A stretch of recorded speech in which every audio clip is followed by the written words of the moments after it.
Chapter 12. Me and Winn-Dixie got to Gertrude's bed so early for my first day of work that the close sign was still in the window. But when I pushed on the door, it swung open, and so we went on inside. I was about to call out to Otis that we were there, but then I heard the music. It was the prettiest music I have ever heard in my life. I looked around to see where it was coming from, and that's when I noticed that all the animals were out of their cages. There were rabbits and hamsters and gerbils and mice and birds and lizards and snakes, and they were all just sitting there on the floor like they had turned to stone, and Otis was standing in the middle of them. He was playing a guitar, and he had on skinny pointy-toed cowboy boots, and he was tapping them while he was playing the music. His eyes were closed, and he was smiling. Winn-Dixie got a dreamy kind of look on his face. He smiled really hard at Otis, and then he sneezed, and then his whiskers went all fuzzy, and then he sighed and kind of dropped to the floor with all the other animals. Just then, Gertrude caught sight of Winn-Dixie. "Dog!" she croaked, and flew over and landed on his head. Otis looked up at me. He stopped playing his guitar, and the spell was broken. The rabbits started whooping, and the birds started flying, and the lizard started leaping, and the snake started slithering, and Winn-Dixie started barking and chasing everything that was moving, and Otis shouted, "Help me!" For that seemed like a long time. Me and Otis ran around, trying to catch mice and gerbils and hamsters and snakes and lizards. We kept on bumping into each other and tripping over the animals, and Gertrude kept screaming, "Dog! Dog!" Every time I caught something, I put it back in the first cage I saw. I didn't care if it was the right cage or not. I just put it in and slammed the door.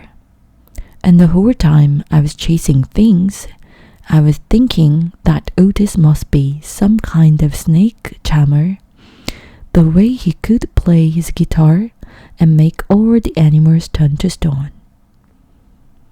And then I thought, this is silly. I shouted over Winn-Dixie barking and Gertrude yelling. I said, "Play some more music, Otis." He looked at me for a minute, then he started playing his guitar, and in just a few seconds, everything was quiet. Winn-Dixie was lying on the floor, blinking his eyes and smiling to himself, and sneezing every now and then, and the mice and the gerbils and the rabbits and the lizards and the snakes that we hadn't caught yet got quiet and sat still, and I picked them up one by one and put them back in their cages. When I was all done, Otis stopped playing. He looked down at his boots. "I was just playing them some music. It makes them happy." "Yes, sir," I said. "Did they escape from their cages?"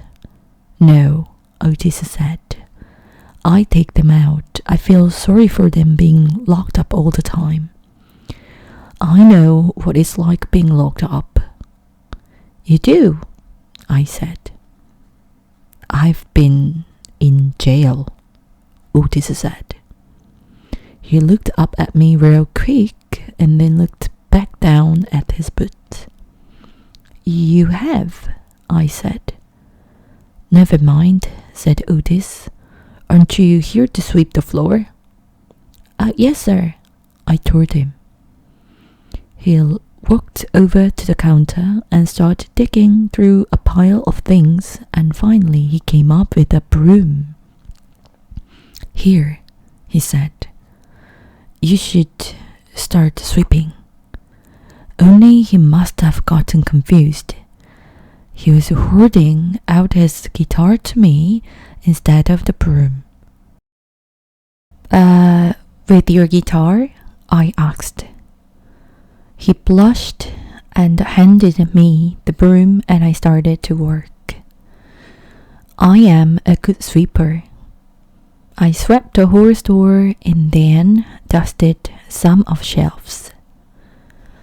The whole time I worked, Winn-Dixie followed me, and Gertrude followed him, flying behind him and sitting on his head and his back and croaking real quiet to herself.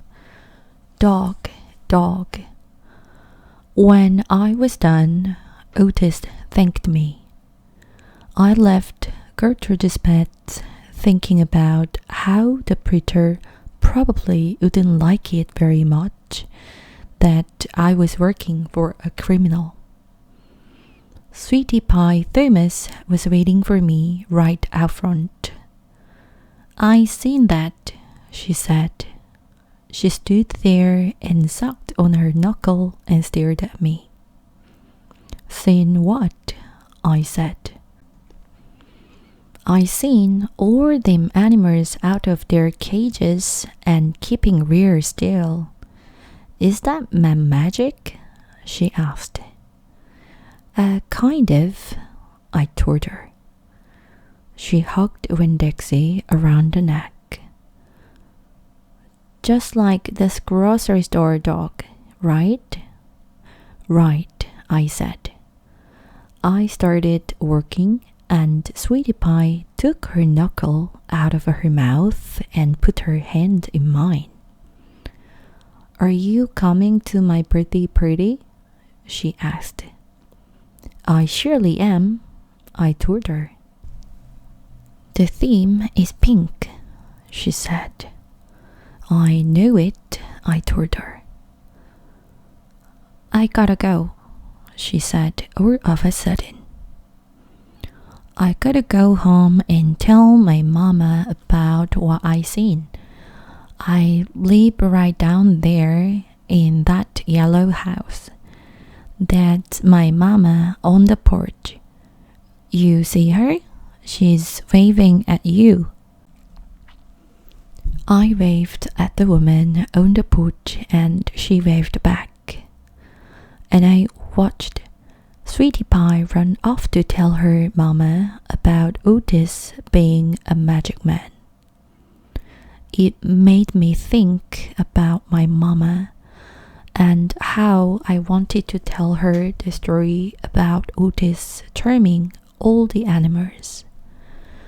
I was collecting stories for her. I'd also tell her about Miss Franny and the bear, and about meeting Gloria Dump and believing for just a minute that she was a witch. I had a feeling that these were the kind of stories my mama would like, the kind that would make her laugh out loud, the way the preacher said she liked to laugh.